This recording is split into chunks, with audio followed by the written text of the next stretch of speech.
in doing research for my last video, which was like the one all about like the 8 indexes of basketball that you could go into potentially, and the idea that winning and hard work are like a little bit tired as in terms of basketball culture that brands index into. I stumbled across this like Kawhi Leonard video from 2018, which was when he first, or 2019ish, when he first came on to New Balance. And the video itself had a ton of tired cliches, I suppose. So it's like guy alone in the gym, that kind of stuff. And it got me thinking about like New Balance's evolution as a brand from like 2018 until nowadays, and just about how it all kind of takes a while in general. So I wanted just to explore that, how they go about changing from what was sort of a tired thing when they reintroduced sports in general all the way up until now, where they're kind of like doing interesting things to the extent that there's a bit of a leaked thing, I guess, with the Nike boardroom about them being nervous, which is potentially why they pivoted into the more interesting stuff with like Luka, as well as all the hard work and winning stuff that's maybe more about like destroying your opponents. So I think New Balance is a lot to thank for like why basketball brands are interesting nowadays, and I'd like to talk about it. So for the sources of this video, I have this panel that Naveen Lakesh did last year at the NFL draft in Detroit, and it's basically him talking about how they signed Marvin Harrison Jr. He's the director of global marketing, I believe, for football and basketball. And so it's a conversation between him and this guy, and a lot of it's about football, but there's a little bit in terms of insight into how they think about branding sports and signing partnerships that's really useful for this context, as well as he has a part where he mentions the Jack Harlow Kawhi ad that I specifically talked about. So I think it's worth, I'll share that clip eventually, and I think it's worth talking about. And then the other bits are I have some articles I read. It's about 5-6-ish articles. I'll link down below. You'll see screenshots of them throughout. And then the last bit is just the primary source of the ads themselves. So this is the Kawhi Jack Harlow commercial. I'm going to show a little bit of Coco Gauff, as well as just the general commercials. And there are two really important parties within this whole thing. So you have the New Balance roster, which is like Kawhi Leonard, Cameron Brink, Cooper Flagg, Tyrese Maxey, Murray, DeJounte, as well as Jamal, and Zach LaVine as well, I believe. And then the other team is the marketing team, and the figureheads of that, in my eye, and who I've read and seen the most of, are Naveen as well as Chris Davis, who's the CMO. So that's what we're going to be spending a lot of time talking about.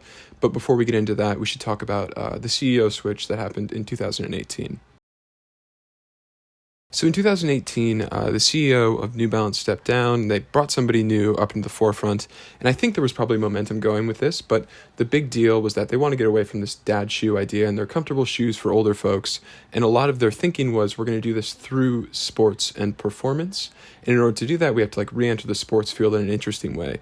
And my assumption is like the CEO, the old CEO, even though he probably had some influence on this decision, stepped down, not wanting to do the whole thing, and then the new CEO gets to carry out this vision, is what I'm thinking.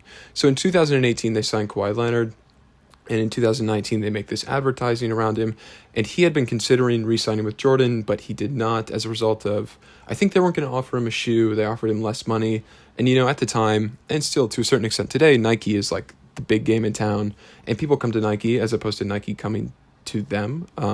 Most players want to be seen in Nikes, or at least they used to, and New Balance knew that they had to approach it differently. They had to make this deal structured more around what they call like family and being different, and so they approach Kawhi with this, and Kawhi takes it. But then they create this ad in 2019, and importantly, this is before their new CMO, Chris Davis, steps in, so I'll get to that.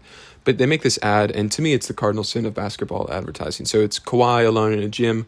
They sort of tell a story. I think they show him in an Impala, as well as like hint at where he's from, which I believe is Los Angeles or the Los Angeles area. And it's just a little bit boring in my opinion. And so this is the whole reason I'm talking about this is because of this ad. It's a lot of focused on hard work, right? Like grinding out hours in the gym, and superstar alone, which I don't think is very interesting, especially compared to what they would eventually do. But then in April of 2020, Chris Davis arrives, and Chris Davis has a huge marketing shakeup. They used to spend 70% on like direct advertising. So that could be snail mail, like, getting coupons in the mail, or more likely, and I don't know specifically, but my assumption is more likely it was direct advertisements, like targeted advertisements, a little bit pick me, buy my shoes, buy my shoes, buy my shoes. And Chris Davis wants to flip this on its head. So 70% of the spend of the marketing budget is going to be more around branding, right? So like developing this brand identity. And this is 2020. Actually, like COVID had just started. And so he decides that we're going to do 70% on brand A, 30 can be the rest, as opposed to, so inverting what was 70% on like the direct approach, which is more of the show consumers this thing and hope they buy it, as opposed to bring consumers in through branding, which is what Chris Davis is thinking about doing. So if we look at an ad from before when Chris Davis stepped in, a good example is the Kawhi ad, and also I have this Coco Gauff ad. And so I'm going to play both of them, and what you should be paying attention to is what do they focus on within the sport? And to me, it's about winning and hard work. So I'll play those quickly.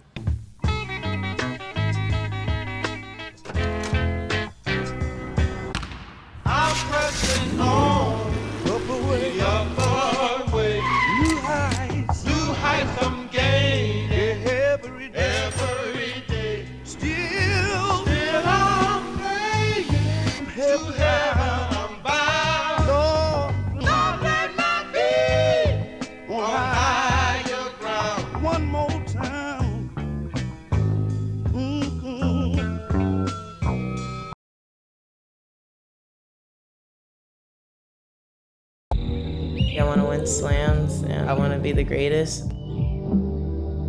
I first said that when I was 8 years old and still never changed. I don't think I'll ever be satisfied. And as soon as I get to one level, then I want to move to the next. Right, so it's heavily indexed into this idea that you work hard or you want to win championships in Coco Gauff's idea. And like I said, I think this is quite tired and just copying what Nike's done for the past, 40 years-ish, almost. And then compare it to this 2021 Jamal Murray ad, which seems to me like it was shot off location or something, because Jamal Murray has like a selfie video, as well as it's just him alone in a gym and his highlights. But if you compare the tone of that Kawhi commercial that we just lost compared to this Jamal Murray one, there's a lot more fun, a lot more excitement. I think Jamal Murray is probably just like a smiley guy in general, and it comes through in the ad. So this 2021 Jamal Murray ad that I'm going to play right now is post Chris Davis signing, and I think where they start to find a little bit of their groove and what they want to do going forward. So I'll play that quickly. Yeah, that's Jamal Murray and New Balance. And yeah, we've been quiet so far.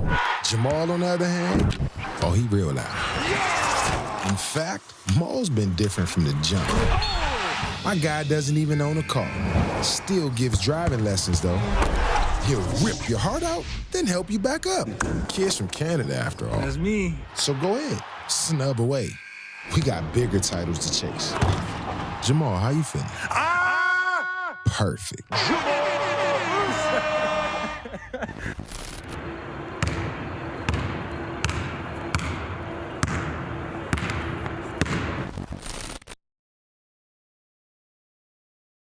So like I said, it's a lot more fun. It seems to have been put together on a tighter budget post-signing him. I think there's hints of they hadn't been really announcing anything.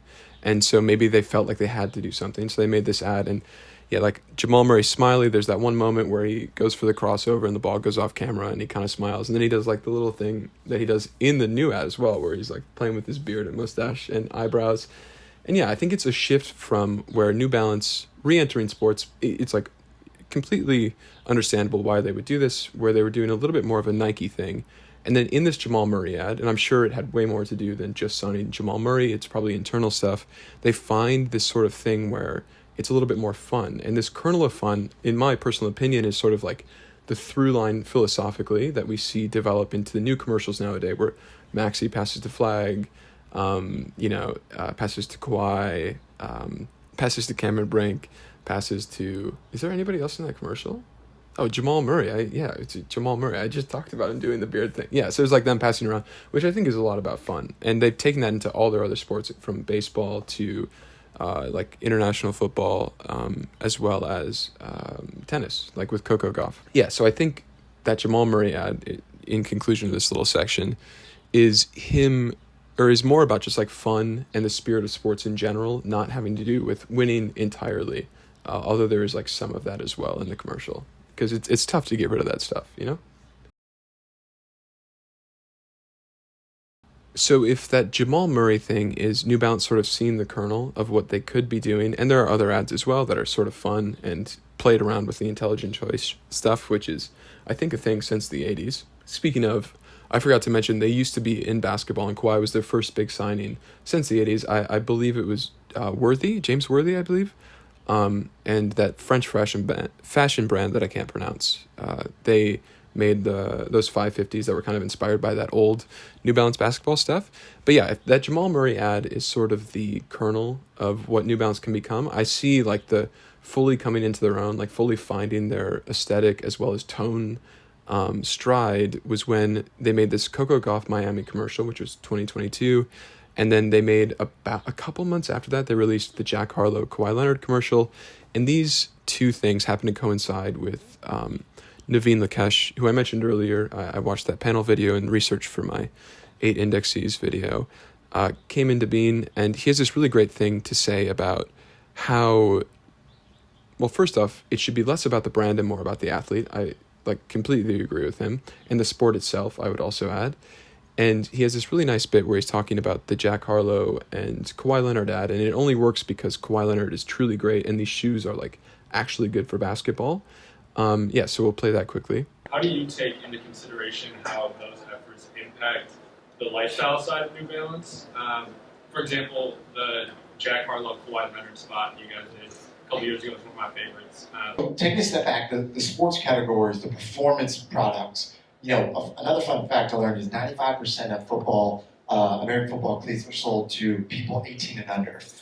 Because what 37-year-old person is buying football cleats? Maybe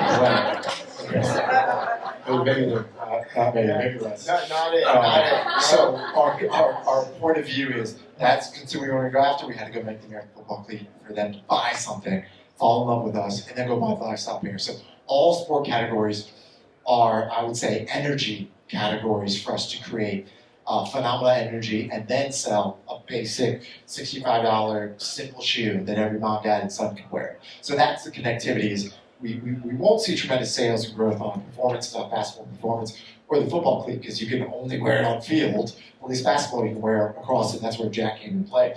But those moments always are going to be at the intersection of sport and culture is where we try to live and not be a witness but a participant. And that's a real important focus of us. That's how that Jack spot came. Jack is a massive basketball fan, loves to play, got him linked up with Kawhi. And you'll see that crossover in some of our models. But really the performance stuff, which humbles me at times because I think, let's sell these cleats and let's sell these basketball shoes.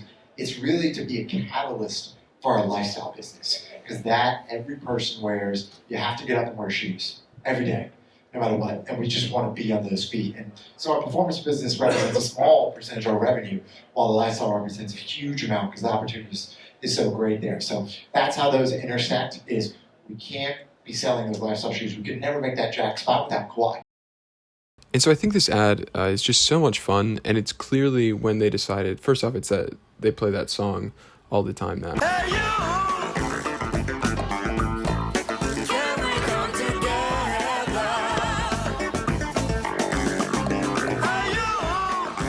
But yeah, I believe that this is when they found their sort of stride tonally with the idea that the sport is fun and the sport is more than hard work and winning, which of course, like I always say, is a huge part of it. But like the sport is also just playing in the park with your friends, which I think this does a great job of indexing into. Of course, there's a little bit of celebrity worship or like this idea that you have to have folks that are famous in commercials, which I don't personally agree with. It's just about like playing basketball is for playing basketball. It's not all about winning, which I find really interesting. Okay, did it actually work? So this is all like great if for me, right? Because I think Nike and Adidas tended to be a little bit boring, especially when I was younger. And nowadays they're kind of finding their stride a little bit. But in general, who cares if a dork like me that's more focused on basketball as an idea and the sport and like what I care about within the sport itself and like playing, who cares if I like it? Did people in general like it? Did like people go out and buy the shoes? And so for the first 18 months that Chris Davis was in, they were on sort of a slide, a continued slide that they had been on for a very long time, and sales were not increasing. But then come 2022, sales actually went up. It was like an 18th month stint and everything just turned to gravy.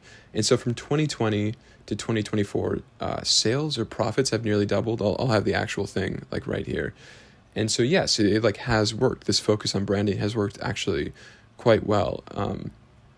And anecdotally, another interesting thing that Naveen says in his panel at the NFL draft is that because New Balance is private and family owned, they're not interested, or they're not going to like call him up if he has a bad quarter, like if they don't grow for a quarter. I think he even says if they don't grow for 15 years, New Balance isn't going to call them up. And they can focus on the future, which to me is what New Balance is doing, is like focusing on the long-term future. They don't want to be hot right now, despite their tagline being "We got now." I believe that they are focused on building a brand that's going to be here for the next, 50 years, 100 years. And so, yeah, I'll play that little clip where Naveen talks about not getting called because of the pressure to like grow. Big advantage, I think, beyond our market and our competitors is we're a private family-owned company to this day, of the Davis family. So no quarterly earnings calls due for us, which is, I'm sure, people's wishes sometimes. So we can take strategic long-term plans. Our plans in the books are decade-long set. And we'll edit every 2 to 3 years based on market trends. But that's how far we set our goals out, and we stick to them. That makes us have really smart decisions, not made out of market, excitement or what's hot right now and what's not. It's really strategic and long-term, and we really stand behind that ethos of fewer, bigger, better. Which is really unique in sports business. You can imagine that that's not the case for a company with shareholders like Nike or Adidas. I would assume that to a certain extent, if Luka's shoes don't sell well or something, or they have a bad quarter or a couple bad quarters, it would be very easy for somebody to argue from the shareholder perspective that Nike should pivot out of this bad boy thing back into something safer, assuming sales don't go up. And that just won't happen at New Balance. And it's so interesting to me too, because I, in researching this, kind of attribute the changes to Adidas and Nike to what New Balance has done. There was this leaked thing where apparently Nike was all concerned in 2022 about New Balance stealing share, which is cool because that's the first time since and one that I think that's happened. And anecdotally, I believe kids like these shoes. Naveen says this other really interesting thing where most of the people buying cleats, he says, so he's talking about football cleats, are under 18, and that kind of spills over into lifestyle. So if the cleats are good, they perform well, I'm assuming the same for basketball shoes, like folks will spill over into lifestyle where a lot of the money is made. And so the focus on kids and it spilling over into lifestyle is something that I've also noticed. I was playing pickup with, I think this kid was like 18, 19, and he was playing in New Balance, which you don't often see when you're playing pickup outside. And he also had 550s that he wore over. I think he was playing in the two ways. And I was having a conversation with him about it because I play in like the Pivot 2s, which you don't see a lot of folks playing in, especially with duct tape on them. And we were having a conversation about shoes, and he said something along the lines of just like all of his friends have 550s in the same way that, I don't know, maybe 10 years ago, everybody would have had Air Force Ones, which is telling to me that lifestyle-wise, kids are not as into Nikes. Like when I was growing up, all kids were into Nikes, and it's cool to me that New Balance seems to be something that younger folks are interested in nowadays. So then what's like next for New Balance? I believe these first-person bouncy, I call them, creative ads, where, you feel like the viewer, you're in the camera while the athletes are playing. Starts with that Coco Gauff in Miami ad, and then works its way into the Jack Harlow ad, and even to a certain extent in that Super Smash Brothers white room with all the boxes on it is also sort of that first-person bouncy ad. I would like to see them do something in the same line tonally, about fun and play, but maybe in a different room. It'd be cool if they got the entire team together, which I've seen photographs of. So I know that you can get Cooper Flagg and Cameron Brink and Maxey and both the Murrays and Kawhi in the same room, or maybe on the same court and just like playing pickup and having fun and keeping that tone of fun and play and having all your athletes in one room playing. I think it would be interesting and cool.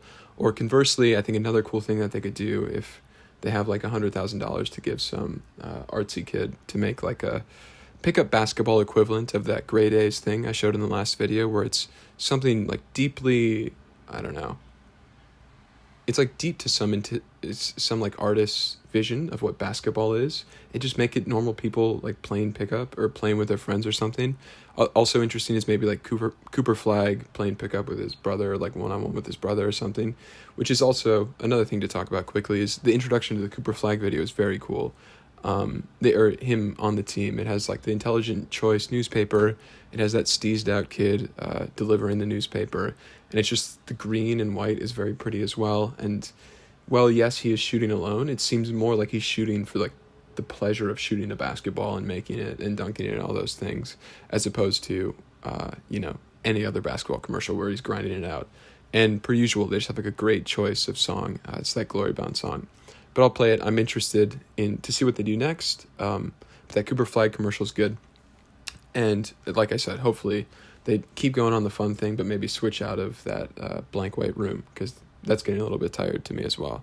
But not that you have to listen. Find the words, write them down. Find the tune and sing it loud. And find someone who'll stick around.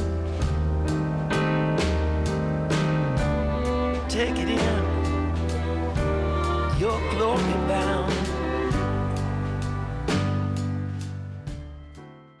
Also, those shoes are so sick. New Balance, if you're watching, let me know where I can get a pair of them. I play in the Pivot 2s, but I would switch to whatever Cooper Flag's winning, if you let me. Winning's a little bit of Freudian slip, huh? So closing thoughts, brand marketing in general, as opposed to more, number or data focused marketing where you're putting stuff in front of people and you know that eyeballs have seen this thing, or at the very least it's shown up on somebody's phone screen. It's a lot easier to say that will lead to sales, as opposed to branding and building up a brand in the way that New Balance has done, because that's more nebulous and abstract, and I think just generally more difficult to do. Even though it's more rewarding, I think you need creative people. I think you need people that are dedicated to the brand. And I think you need like a really cohesive vision in order for it to work, which is, I assume, a lot more difficult to do at a publicly traded company with shareholders that are all nervy-pervy about whatever happens this quarter, as opposed to a privately owned company like New Balance, where there's not as much pressure. I assume there's still like a ton of pressure, but not in the same way. And there's more time to like let things play out naturally. And so, yeah, the branding approach, in my opinion, is the right way to do it, but I can understand why folks tend to be more data-driven. And all in all, I'm just really happy that New Balance is in the space, and I hope other basketball brands, be them challenger brands or legacy brands, maybe Reebok wants to come back. I really hope that they enter the space in an interesting way and don't really copy Nike, because obviously, like I said, Nike's really boring for the most part. They're doing something interesting now, but I wouldn't be surprised if in like 2 years they're boring again. Yeah, and I'll leave you with these two Coco Gauff commercials. I mentioned them both. I don't think I played them. One is from 6 years ago, where she's all focused on, the championship. The creative direction's all about like winning championships. And then the Miami one, where she seems to be having fun. And I think it does a good job of showing what I talked about in the previous video, that the sport is so much more than just winning. And even though it's tennis, it's like sport itself is so much about like playing and enjoying it. And of course it's everything else, but I think it does a good job. These two clips I'll play. And yeah, I'll let you actually think for yourself. Cool. Thanks for watching. I want to win slams, and I want to be the greatest. I first said that when I was 8 years old, and still never changed. I don't think I'll ever be satisfied. And as soon as I get to one level, then I want to move to the next.